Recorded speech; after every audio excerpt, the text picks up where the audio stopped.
December 20th, 1943, the B-17 Flying Fortress. Lucky Strike limped across the English Channel, its number 3 engine sheared off by flak over Bremen, hydraulic fluid streaking the fuselage like blood, and its ball turret dangling at a broken angle. By every rule of aeronautics, it should have fallen into the North Sea 20 minutes earlier.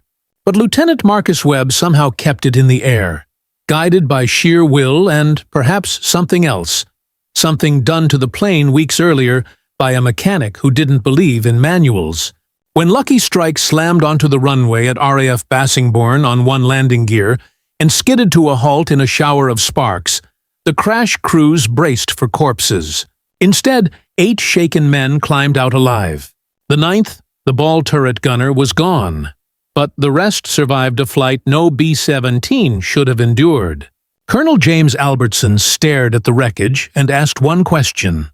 How? The answer was in Hangar 3, where Staff Sergeant Paul Zuk, a grease-stained mechanic from Pittsburgh, was elbow-deep in another bomber's engine cowling, performing adjustments that weren't in any manual and could have earned him a court-martial. The Army Air Forces were losing bombers at a rate they didn't understand. Planes falling not from catastrophic hits, but from single points of failure. A flak fragment through a hydraulic line, a single ruptured fuel pipe, one electrical short. Boeing's design was efficient, not resilient. Zuk, who had grown up fixing coal trucks during the Great Depression, recognized the problem immediately. Too many systems relied on one line, one route, one fragile point. He believed in redundancy, in backups, in making it work when it shouldn't.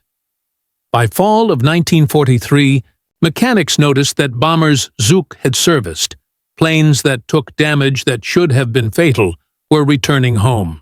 Hydraulic failures that didn't end in crashes, electrical hits that didn't knock out systems. When asked what he'd done, Zuk just said, "I fixed what was killing them." He scavenged tubing and valves from wrecked planes, rerouting hydraulics through improvised backup lines, installing manual isolation valves so pilots could redirect pressure mid-flight. He rerouted fuel lines and added crossover valves so one tank's failure wouldn't starve all engines. He even ran secret backup electrical lines from the auxiliary generator to critical instruments. None of it was legal. All of it worked. By early 1944, 17 bombers carried Zuk's forbidden fixes. When engineering officer Captain Ronald Fletcher discovered the modifications, he was horrified, until Zuk showed him the numbers. 3 planes hit, 3 returned home. Colonel Albertson ordered an inspection, and soon the Air Force was caught between punishing a mechanic for violating every rule and rewarding him for saving lives. A formal investigation began under Major Henry Watkins. Engineers from Boeing arrived to inspect the unauthorized modifications, dismissing them as dangerous until test missions proved otherwise. Out of 11 combat flights, 5 bombers with Zuk's systems returned from missions where others didn't.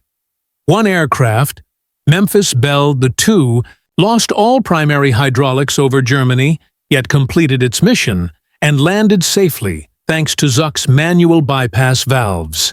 Boeing's lead engineer could only admit, "This shouldn't work, but it does." By March 1944, Zuk's modifications were producing irrefutable results. His design philosophy was brutally practical. Your system works great until it doesn't.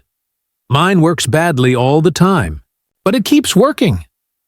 The Army issued an official technical order, approving field installation of hydraulic bypass systems, legalizing what Zuk had already done.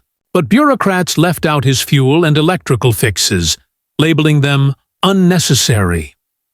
Zuk ignored them and kept installing them anyway. Word spread across East Anglia. Mechanics from other bomb groups visited him, took notes, and carried his methods home. Within weeks, dozens of B-17s were flying with Zuk systems, some officially modified, most not.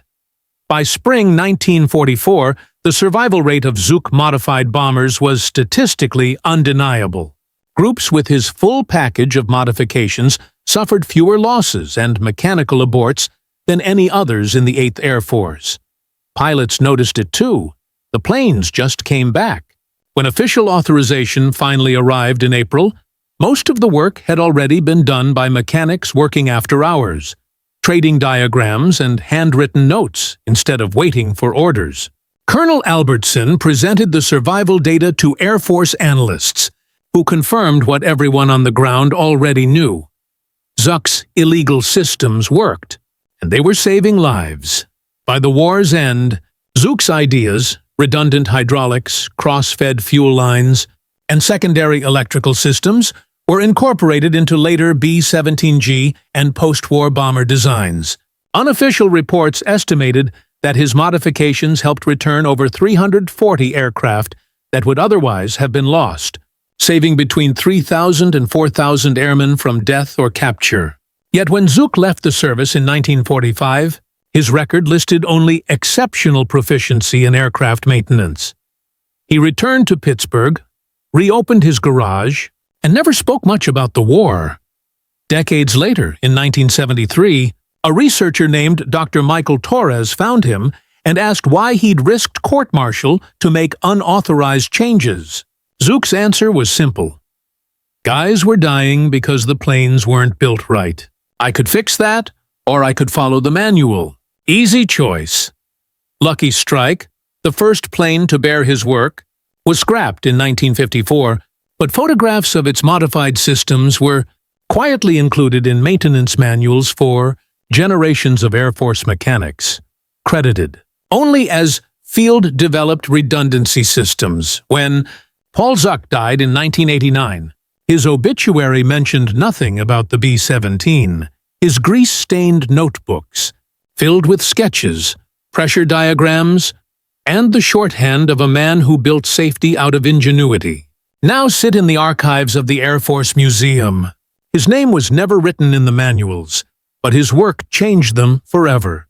The B-17 Flying Fortress became the legend it's remembered as, not just because of the men who flew it, but because of one mechanic who refused to let rules kill airmen and proved that sometimes the people closest to the problem are the ones who find the real solutions.